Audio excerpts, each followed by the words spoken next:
All right. With that being said, did everybody have a chance to review the agenda?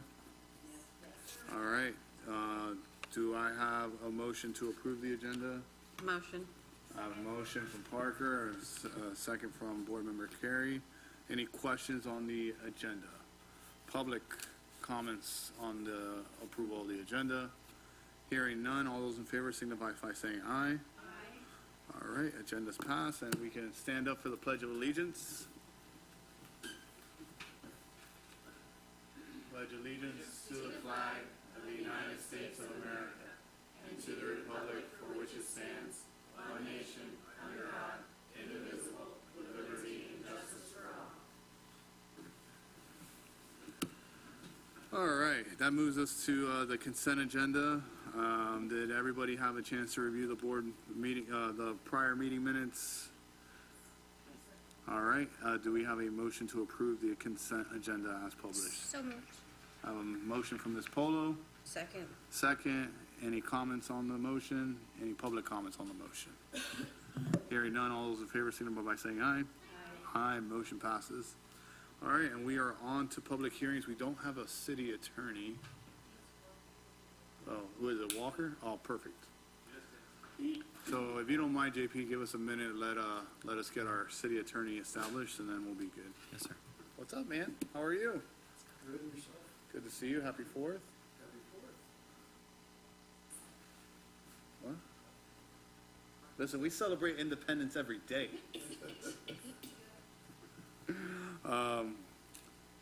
Do we have to read into public? Do you need us to read it, the resolution? Okay. All right, JP, if you can go ahead and give us a presentation on the agenda items. Absolutely, Mr. Chair, Pro Tem. John Paul Perez with the Community Development Department.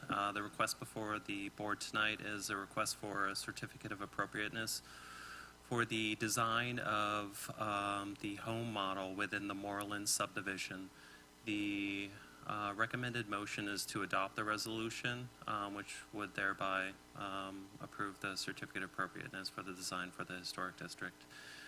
This is the an image of the zoning and the area of the property. It is the green parcel that you see in the image there. It's located just north of the school bus depot at the southeast corner of 258th Street and Southwest First Avenue. On the property is an existing home. That existing home has a Florida Master Site file and is a contributing structure to the historic district. The property itself is only half located in the historic district, but when the rezoning came through, the city counted the entirety of the property as kind of contributing for the benefit of the property to be exempt from minimum area requirements for planned residential developments, which allowed the developer to benefit from creating his own lot sizes, which afforded him the ability to, at the time, contemplate 15. After stormwater, it got reduced down to 11 new homes that would be on this block, in addition to the existing home. This is the final development plan, just so you can see what it looks like in site view. But just for clarity's sake, we're only considering the design of the home that's going to be on there. And they're your typical southern shotgun style homes, and they're meant to be an affordable product. And you can see that stormwater pond ate up about 3 lots on that north side. All right, this is the existing home on the property, just a typical bungalow with lapboard siding and asphalt shingle roof. This is the proposed style of home. This is the front and rear facade. It has like a half porch on the front. There will be sidewalks on the front of the homes as well, so that'll have a walkway approaching. Just going back to the site plan, you can see that these homes are right up on the street, so it's more of your traditional neighborhood design. It has an alley in the back where they'll approach for parking and just services like trash and whatnot. Also, the utilities go up and down that alley as well. This is the left elevation. Since they vary, so I'm not giving you specific cardinal directions on these elevations. So looking at the house, this would be the left side of the house. It's a combination of gable in the front and then a hip roof in the rear. I imagine that's for insurance purposes. Hip roofs are just more resilient to wind forces. So. Modern home, so it's got to accommodate for modern regulation and whatnot. So this is the right elevation, very simple. Since they're going to be neighbors, probably not too much fenestration or windows on the side of the house, so you're not looking inside your neighbor's window. This is the floor plan for the home, so it's surprisingly 3 bedrooms that they fit in there. It's about 1,500 square feet gross, including the porch in the front. And includes a laundry, kind of a great room area where it's a combined kitchen, living, and dining, and 3 bedrooms off that great room.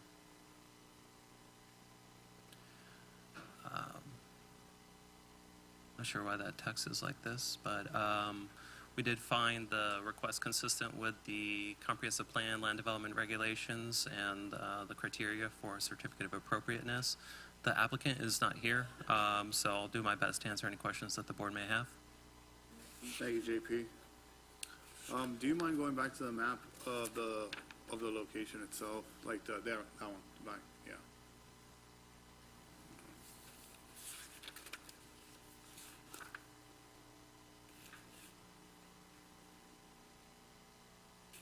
JP, I had a question, Yes. if I'm permitted, Chair. Yes, ma'am, go Okay. ahead.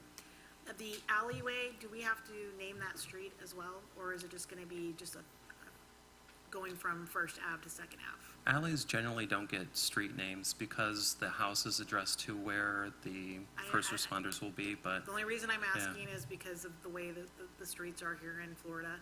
Alleys are named in California, so that's why I asked that. got you, yeah. And then, am I understanding that there's gonna be 1, 2, 3, 4, 5, 6, 11 new homes? 11. 11, okay. And it's a 1 acre lot? The total site area is about 1.69. 1.69, thank you. Yeah. I just wanted clarification, because I was trying to make heads of that versus the map we got. Thank you. You're welcome. Mr. Chair? Yep. Thank you. If I remember correctly, when this initially came before this board, there were concerns about the sidewalks and the trees that are on the property. Has that been, and maybe this is something that I've missed in flux, but are those trees coming out? Is that, like, what was the decision with that? So the plans, when they originally came in, wasn't very descriptive as to the species of the oaks that were on the property and just said oak. There are, I believe, a few live oaks on 257th, but a large majority of the trees on the property were actually water oaks or laurel oaks, which are not a regulated species in the city. And so, unfortunately, a lot of them came out, and they did also conflicted with the sidewalk that was going to go in. So, in order to afford the space for the sidewalk, a lot of those perimeter trees had to be removed. And if you had driven the area during the last storm season, you would have noticed a lot of those branches came down during that storm season. So it was just a matter of time before those trees themselves came down. So Water oaks and laurel oaks, that's a life cycle with them for sure. Yeah. I always hate to see trees go, but I'm glad that it's not going to be, like, because one of the concerns was all the chaos that the roots would cause for the sidewalks and the upkeep of all of that. I have one other question, Mr. Chair, if that's okay. Given this site plan and the sidewalks and the small space and the fact that they're right on the road, is there going to be any street parking permitted? the Public Works Director is generally not opposed to providing on-street parking. They haven't provided it in this particular plan. Should the city desire it, it could be an option to put it in there. There is a space for it to go in there, absolutely, and I believe I'm on the same page with you. With these denser developments, the guests have nowhere to park, and so end up parking in the swale area anyway, and so on-street would be nothing but a benefit for the area, typically. Hasn't been included in the engineering so far, but it is a possibility that it could be in the future. And if you wouldn't mind, sorry, thank you, Mr. Chair, for a little extra time here. The benefit of this, like one of the benefits of this subdivision was an infill project. Otherwise, there would not be utilities running in that area. Nailed it, Correct? yep. Okay. Yep. Thank you. That's my questions. JP, today you're asking us to just look for approval of the actual house design, not the lot, not how many are in there, not That's anything our, else other than just the designing of the house. Because we are the Historic Architect Review Board, we want to make sure that the house is fitted for the historic district. Is that correct, what staff is looking for today? absolutely. Just for clarity's sake, the preliminary plat, the rezoning, Was which is already, already contemplated, the density, Okay. setbacks, potential siting of the buildings, et cetera. So at this point, we're just looking at the design of the house? of the homes themselves. Okay, and forgive me, I know this is not part of the design of the homes, but I was just curious, for the alley, is there anything in the historic district that would be prohibitive of that alley being like gated off? If like the association or whoever runs, or the homeowners decide to say, hey, you know what, we want to make this alley a private road where nobody other than us has access to it to, you know, either protect their vehicles, protect their alleyway. Is that something that the Historic Architect Review Board would have to approve later on? Is that something that, because I don't remember that coming to approval, and I'm looking at the alleyway and I'm thinking, how many people during the Newberry football games are gonna, you know, I'm not gonna give the people the benefit of the doubt, but at some point, someone's gonna block the alleyway or try, if you have a gate there that says no blocking of entrance, it would prevent more people from trying to block the alleyway or park on the alleyway road. So I didn't know if that's something that historic-wise we can do, if we could just approve that at some point later on. So alleys generally are public, so they're in the public right-of-way because there's a need for services on those particular roads. The Right. utilities run down this particular alley. Service trash pickup will, or trash pickup will be along the alley. And so any desire by the neighbors that live there or residents that live there, we would discourage them from blocking public right-of-way unless they have explicit permission from the city to do so, Okay. Regardless of the parking situation, because it is, you know, on the tax rolls or not on the tax rolls necessarily, and a public part of public infrastructure. So blocking that would or obstructing it in any way would be discouraged. Okay.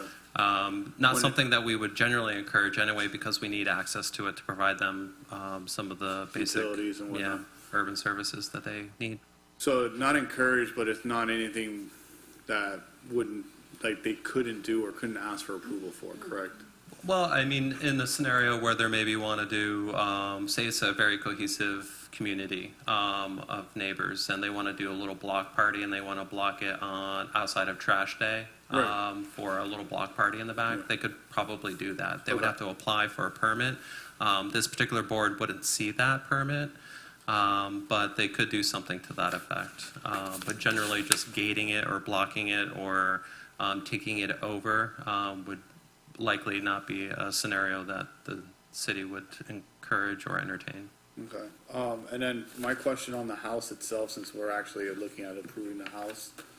The roof structure, everything is according to historic, but I didn't catch if the roof would actually be metal or would it be shingles? Because I know historically metal was what was back then.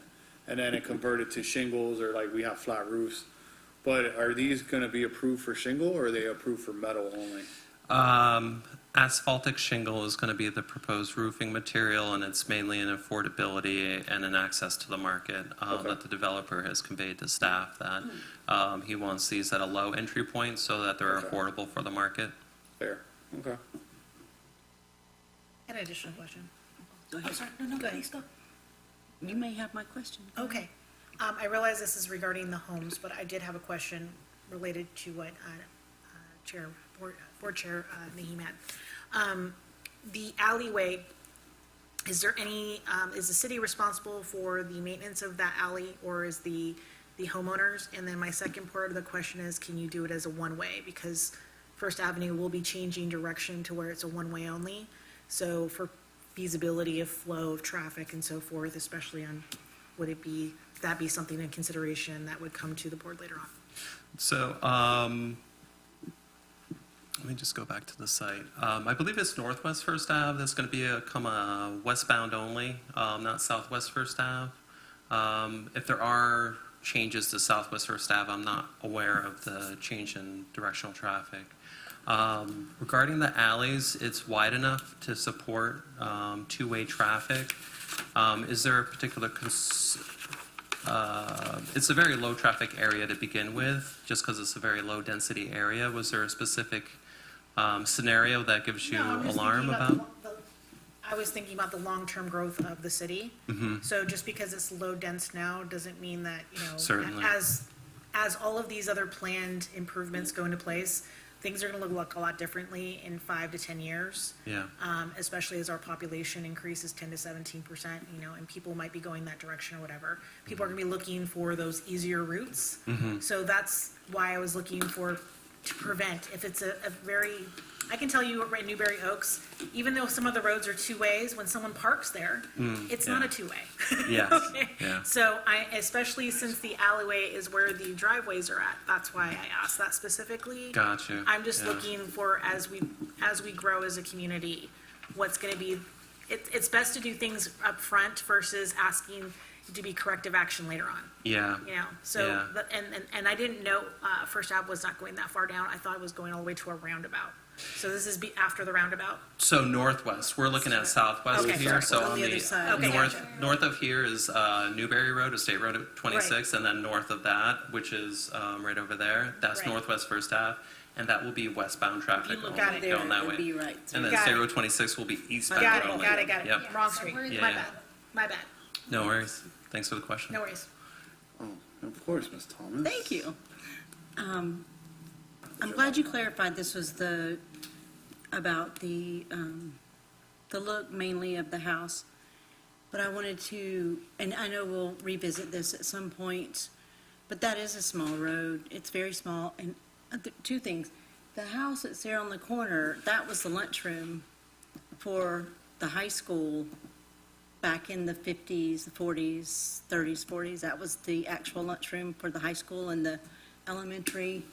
So that house is historical value, I'm sure, and the roof on that is really cool too. But that area during football you can't move through it.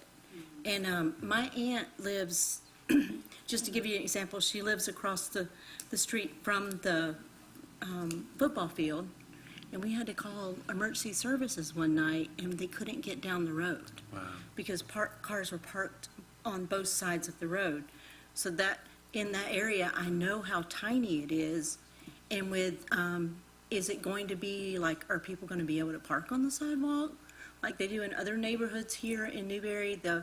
They don't have enough room to really pull their car up, and I know that's not what we're talking about, so I can totally put this away in my memory and bring it up at another time, but that's a very tiny area, and I know we've had that one issue. It was pretty scary, and I don't think you could get, during football season, I don't think you could really get emergency services down a lot of those roads the way people park.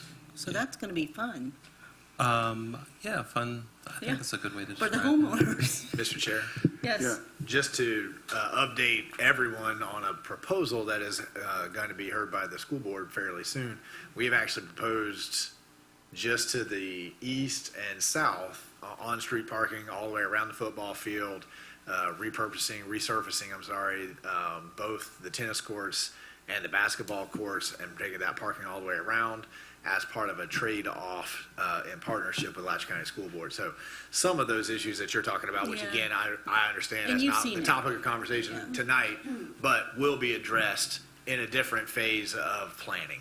So And just we'll- let you know. We'll lose the tennis courts and the basketball? No, we'll resurface the tennis courts Okay, and the but basketball not court. resurfaces to a parking lot, No, resurface to the. resurface the Okay. courts for play, right? Okay. For the community, for the teams, and then all along the road there, we will Right. add on-street parking.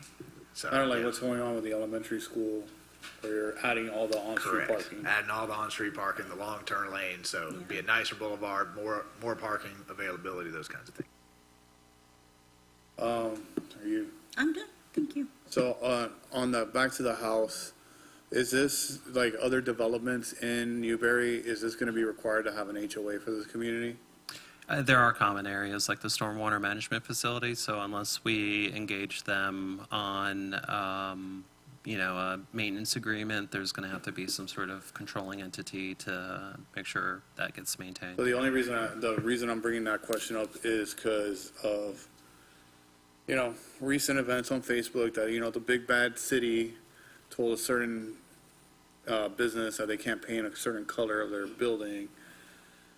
When it's an historic building, everything that happens in the historic district, due to the funding that the city receives, the fact that we can lose grants that are available for these businesses, we do everything in our power to try to not hinder that to our businesses.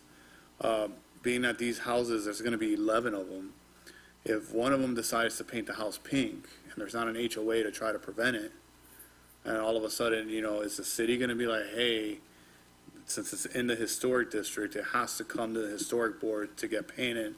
Then you're dealing with this issue of, oh, big bad city saw me paint my house pink, and now they want me to repaint it white, and then I gotta get it approved again to go paint it pink again.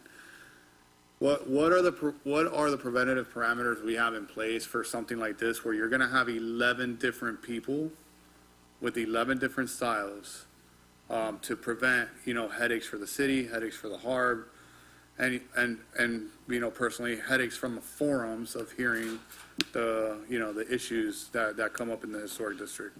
Yeah, great point. I do want to bring up something about paint color after I address your question as it relates to this item. So the certificate of appropriateness has different layers or different levels of review. Some of it needs to come before the board, some of it's administrative. Very rarely do we ever tell anybody, no, you can't paint your house that color. The city itself hasn't adopted a color chart either. Most cities with historic boards have a color chart, and you have to stay within that very strict parameter. Just as an example, Capricious came forward and said, hey, I want to paint my building. These are the colors I'm thinking of. Right. And it would have not fallen within any color chart in the state of Florida. And it was very outside of it, but it's a very beautiful building. And staff said yes. And so that was just a staff level review. And ultimately, I believe that we're just letting folks know, hey, before you paint, make sure you come to the city and obtain your permit or your certificate of appropriateness. It's an administrative one, so there's no, in addition, there's no application fee, so it's not like it's costing them That's what I anything. was They gonna just need ask, to is there let us any know. cost to the homeowners to come to the city saying, I want to paint it a certain color? No, and you are also correct, and it's more of a record-keeping thing Right. for the purposes of our historic district, which is on the National Register as well as the State Register, and for us documenting all the changes that occur in the district. And so it's more of a record-keeping that we ask those folks to come in, and we realize that and don't charge them a fee for it. But definitely encourage folks to come in whenever they have something on their mind about changing the color of their home, or anything on the exterior facade really needs. But if they're replacing windows, that's not something they need to come to the board for. They can submit that as a building permit. We'll do an administrative review.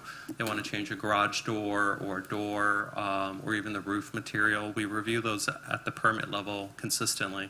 Along with the building permit, they already have to obtain at no additional cost, so. I have a question. Do we, or is there like some kind of disclosure when those houses or buildings are sold, as far as the real estate side of things go, to let them know that they have to get approval to make those changes to the outside? No, that's a good point you make. Some areas of cities that do have special regulatory layers do record something in public records against properties that provide a notice as part of like when title insurance is pulled. And then the buyers indirectly made aware that it exists. There's nothing new that they would need to sign, but I think we can do a better job of education. One thing that the city has recently engaged staff about is changing the signs, the street signs in the historic district. Traditionally, they're brown, and so that's something we're working on currently, is to make those street signs brown so they understand, oh, this is a little bit different. I wonder why, or I understand that it's in a historic street or in a historic neighborhood. Mr. Chair, I would also say that, I'm sorry, Mr. Chair.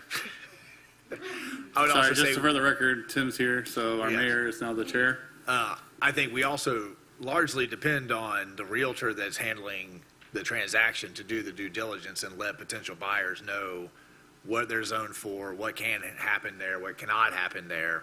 And so if a realtor fails to disclose to a buyer that this building is in the historic district and that's going to be another layer, I would say that that's an opportunity for us to educate the realtors in our community about having those conversations. The city doesn't, we're not involved in every real estate transaction. So, you guys have certificate of appropriateness. This would look right in the historic district. We create zones, those kinds of things. And then we make all of that public record and we communicate with realtors and we communicate with those folks. But, once you're there, we expect everybody as an adult and everyone's doing their due diligence to know what's in their deed restrictions, know what they're zoned for, know what kind of activities can happen there. And if they don't know those things, know to ask the person that they have hired and they are paying a lot of money to do that due diligence for them. So I don't think that the city is going to get involved in every real estate transaction. I agree we could put signs and those kinds of things, but we do have other industries that are there to help answer those kinds of questions so that buyers understand, what they're buying into.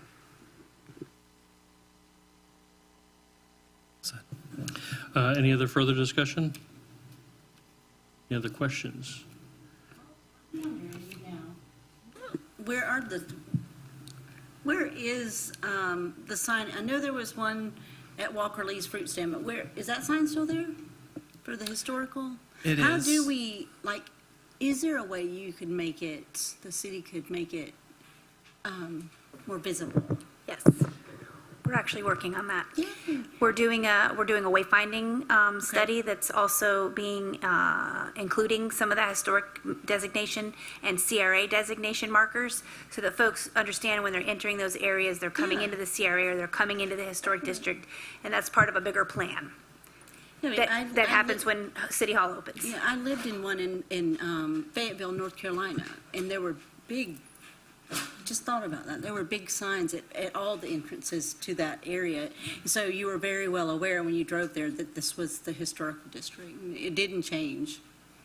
So that is a good idea, to have the signs brown and maybe something else. Yeah, Coral Gables has little stone street number signs on the corners. Duck Pond has these like pylons with the street numbers on them. So different districts do different things to. That would be really neat to do here. That would. We don't necessarily need a study to tell us where our historic district is, so what else is the study that, and what are we paying for the study? I'll defer to Director Stacy Hectus. This was a CRA study that the start of the wayfinding project with the new City Hall, and they were just going to designate they were going to basically to do design on the look, so it's similar look, so you know where you're coming and where you're going. And I saw a draft of it a couple months ago. Okay. So we're on item number 3, correct? Is it? Oh, excuse me. Read the resolution Yep. in as well. Right. Would you like me to do that at this time? That's item number 3, right? Item number 3, I believe that's correct. Yeah, that's what I was asking. Yes. Yeah, it's almost the same, but yeah, okay. Mr. Chair, this is resolution number CA 2025-03, CA 25-03, a resolution of the Historical Architectural Review Board of the City of Newberry, Florida, for approval of a certificate of appropriateness authorized under Section 11.11 of the City of Newberry Land Development Regulations for the design of homes within the Moreland Subplans Residential Development on land which is within the historic district, more particularly described in Exhibit A, providing for a repealer and providing an effective date. The appropriate motion is to pass resolution number CA 2025-03 upon its reading by title only. It was the pleasure of the board. Motion to approve. Mayor, second. A motion from Ms. Molina and a second from Ms. Kathy. Any other further discussion? Any further discussion from the floor in the public? Seeing none, all those in favor signify by saying aye. Aye. All those opposed, same sign. The ayes have it. Okay, no other agenda items, topics for discussion by members? We'll start on the far end, Ms. Jessica. I know that temp chairman, not even broke it up from this weekend, but there was discussion, obviously, on the forums about the property across the street from the city, which is held by Los Avenas Restaurant, and I just wanted to put my 2 cents that there's a lot of miscommunication of what our board does, and I personally found it a little offensive that people were calling us racist or especially because I'm a Hispanic woman, and there are other people of different races on our community outside the actual commission and board members. So I would really encourage that, whether it's general outreach or so forth, that there's more than just a few of us being vocal and explaining. It seems like there's only just a few people who mention, and I encourage all of the community members, don't just assume the worst of people who are serving our community. Don't assume that they don't know, and don't assume that the person who you're hearing the information is accurate. When those claims came aboard, I literally went to go find out the information. It was very, very clear that we had made outreach, and I just wanted that publicly known. We have made outreach. We've continued to make outreach to the restaurant owners and management to take it upon themselves. So the bad press going towards us is unfounded. A lot of us take a lot of time to make sure that we're doing everything not only with full integrity, but what's best for this entire community. So that was my 2 cents. Appreciate the time. Thank you. Ms. Kathy? Anything? No, I just know. Ms. Pope? I really wasn't on Facebook recently, so my apologies for that. You missed it? You missed it? Okay. Anything else? Yeah. Ms. Molina? No, I'll just echo what Ms. Carey says. As a Cuban Lebanese with the name Naeem and then being called racist, I'm just like, are you sure you want to play this game? Because, I mean, yeah, thank you. But yeah, to echo what you say, actually this weekend I visited some local businesses in the historic district, one of them being Blood, Sweat, and Tears Tattoos. And, one of the great things that I hear about these business owners that are actually been here for a minute is saying how much of an openness the city actually is. Like, they read this stuff on the forums and were like, dude, I can call Jordan right now and ask him what's going on and he'll answer me. Or I can text him and he'll answer me. Or I can text Tony and he'll answer me. I don't understand why these people need to go on the forums and blast the city. And I'm like, because it's a soapbox and that's what they want to do and they want to, So I do want to say all our commissioners and our mayors, not the historic board, but our elected officials, and even our city managers and our clerks have emails, have posted their cell phone numbers. And Ricky Coleman even last night posted on all the forums his cell phone number saying, hey, give me a shout if you have a question. You may not want to talk to Ricky Coleman, but at least he's being open and willingness to put his number out there and you can do what you wish with it.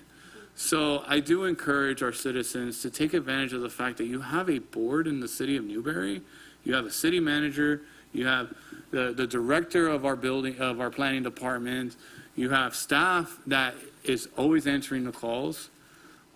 You don't get that in the rest of the county. I'm sorry, because every time I try to contact somebody in the county, I get circles. So you try contacting anybody other than Mary Helen Wheeler, and I guarantee you're going to get circled. Mary Helen Wheeler is the only person that will actually answer her phone for me. So. If you go to the city, you don't get likes. Oh, that's what it is. So that's it. I'm sorry. I didn't mean to. I would like to extend that if you don't feel comfortable reaching out to some of those people, there are us board members that are just your neighbors and are out there and will reach out for you. So you just got to talk to somebody. Just communicate. Mr. Attorney, anything? Thank you, board, for your volunteer service. We appreciate you. And I have nothing any from the public. Hearing none, the meeting is adjourned.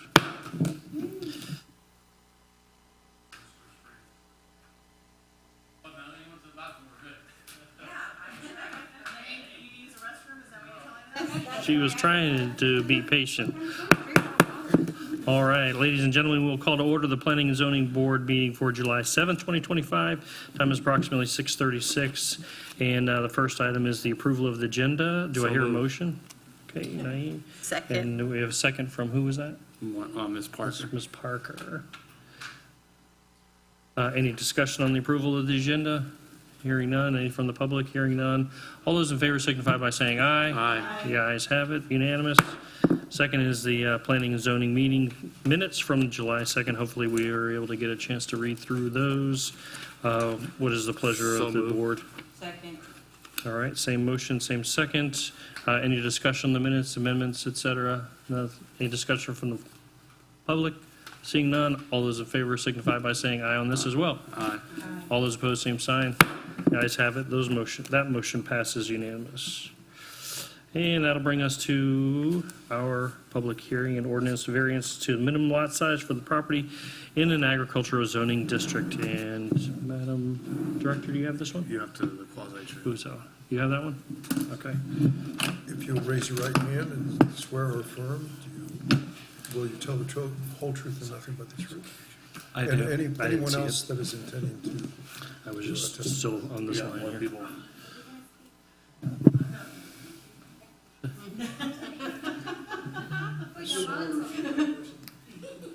Swear or affirm to tell the whole truth and nothing but the truth. Everyone has been sworn, Mr. Chair, and now we ask for ex parte communication of the board members. All right, I Starting, just don't want to get out of order on my little quasi judicial thing.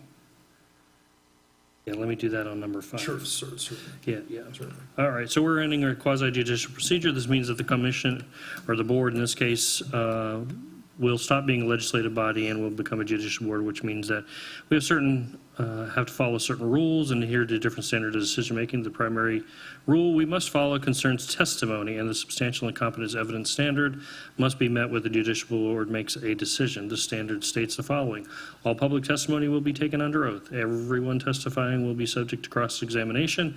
All documents and exhibits shall be entered into evidence. The giving opinion testimony is limited to experts. Closing arguments will be limited to the evidence of record. Now, we had the attorney already swear everybody in, and if you could go ahead and read the resolution or the Yes, sir. ordinance by title only.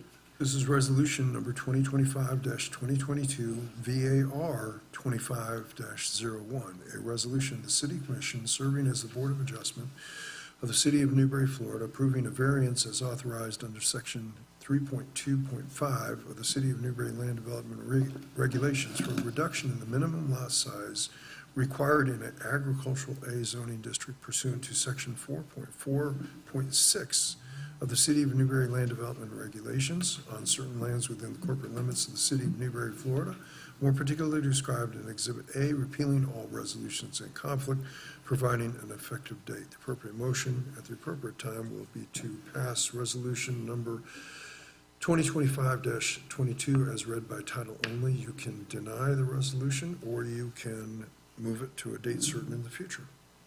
Thank you, Mr. Attorney.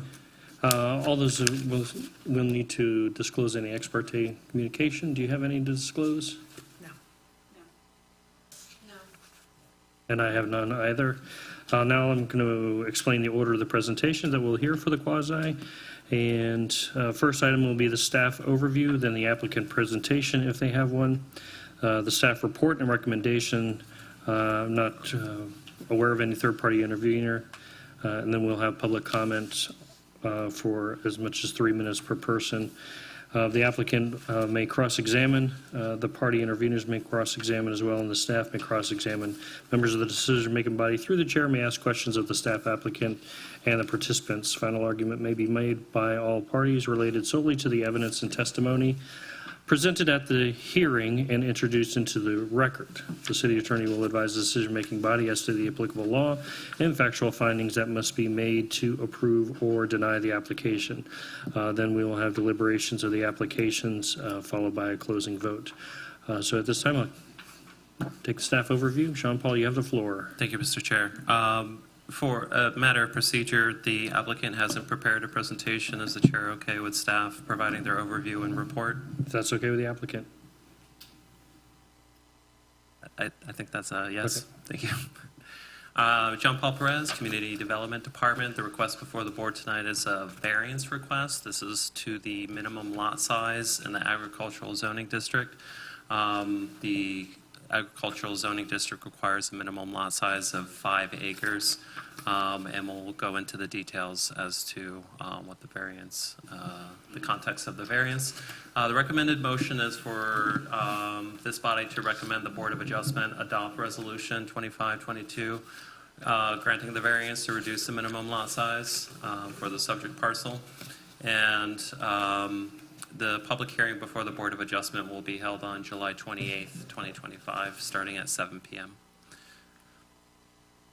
And this is the subject property as it's located in the city of Newberry. It's northeast of the intersection of 202 and State Road 26, so it's outside but touching the urban service area boundary. In ag, and for the time being will always be ag. Currently, this parcel has 9.49 acres, and 202 is an 80-foot wide public right-of-way under the jurisdiction of Alachua County. Owner is Nathan Math, who is here, and he'll be available to answer any questions the board may have. And again, just the request is just to reduce the minimum acreage size for a lot in the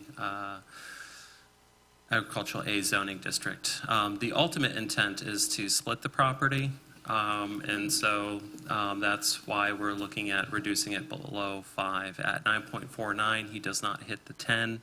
A subdivision of that will bring both lots to a 4.7, which is the minimum variance needed for them to build another home on the newly subdivided parcel. This parcel has never been subdivided prior to or after the adoption of the comprehensive plan on November 14th, 1992. So verified with the best data we have, which happen to be section maps from 1994. So not actually verified, but as close as we can get to verified that it's not been subdivided before. So the owner desires to subdivide the property into 2 lots. Ag requires a 5-acre lot size minimum. The future land use just requires 1 unit for every 5 acres as the maximum density in an ag area. Gross density includes the public right-of-way that's adjacent to a parcel. So as areas develop or urbanize and public roads need to be provided, usually some sort of government entity will step in to maintain that roadway for the general public to have reliable road network to travel on. That's what happened in this case. I have some images from 1938, but I'll save you the terribly rasterized image. It'll hurt your eyes for sure. But it was an old dirt road once upon a time. County came in, made it an 80-foot right-of-way. Prior to the taking for public right-of-way, it did have a full 10 acres. And so that taking reduced it from 10 acres down to 9.49. Split out, they would still meet the minimum gross density that's allowed, or the maximum gross density that's allowed in agricultural future land use, though it would not meet the zoning requirement of 5 acres per lot. Here's an image that explains everything I just said. So this is the desired split. This would be the net result. The mustard-colored box is the existing home on the property. A nonconformity would not be created in this subdivision of land. This is the half of the right-of-way that was originally part of the parcel that would make it a full acre. Using GIS tools provided by the county, I measured it out. It's not entirely accurate, but it's around 10 acres with half the right-of-way included in the net area of the property, giving them, if there was no taking, the full 5 acres they would need. This is the section map from 1994 showing the subject parcel not having been subdivided before, so this is not like the third or fourth split that would cause them to have to plat or be a reason for them not meeting the minimum requirements. This is a snapshot from 1994, 2 years after we adopted our comprehensive plan pursuant to Smart Growth Act requirements from the state. So. Staff findings, the variance request satisfies the criteria established in the Code of Ordinances regarding variances. Variance requests will not negatively impact public interest. The variance request is consistent with the comprehensive plan, and the property is a parent parcel, and subdivision would not require platting. With that, staff finds it consistent with the comprehensive plan and generally consistent with the land development regulations. That completes my presentation. I'm available for questions, so is the owner. Thank you.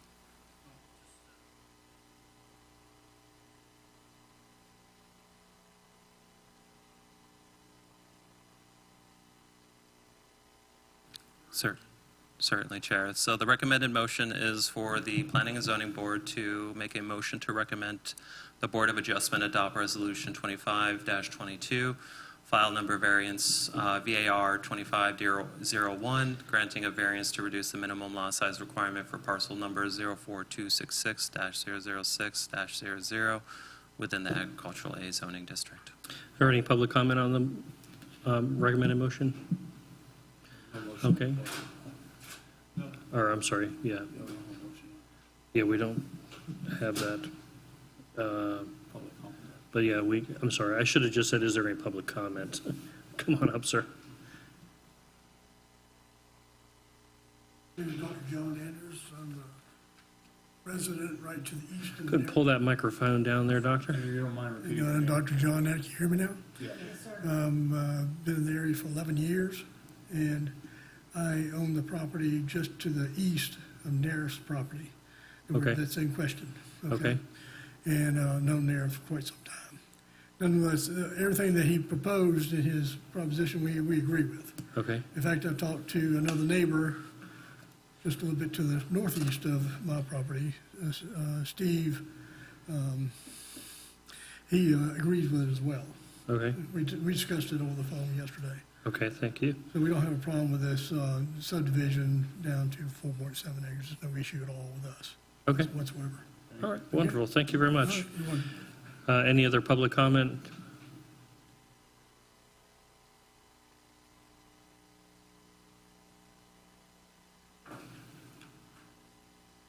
Good evening. I just want to thank the board and thank you for your service, sir.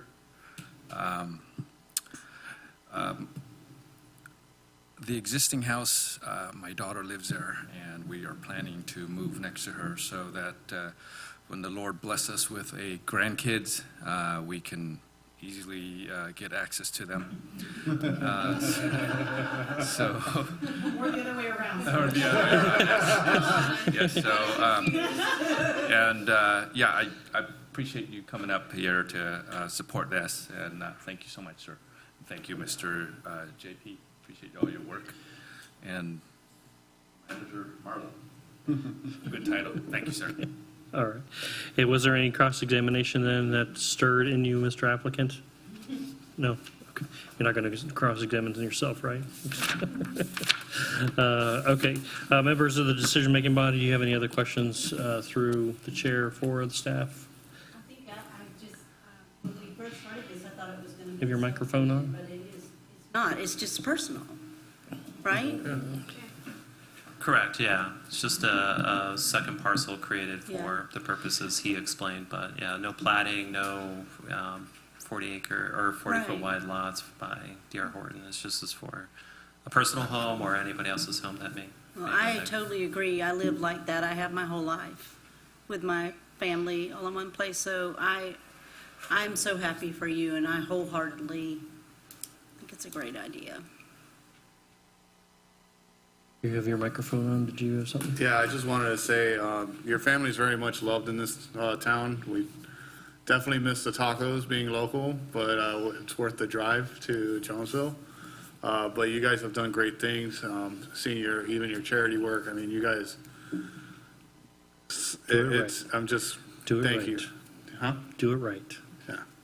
So you guys are doing things correctly and right, and seeing this at first, I was a little skeptic, like Ms. Thomas said, like, oh, we're doing a subdivision here, but seeing what it actually is, it's like, oh my gosh, this is a no-brainer, and for a great loving family that a lot of Newberry fell in love with years ago and still loves. So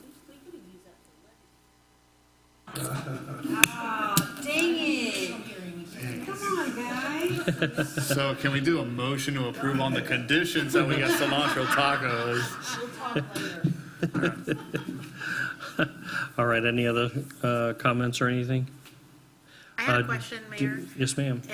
So does this set any precedents for any future requests?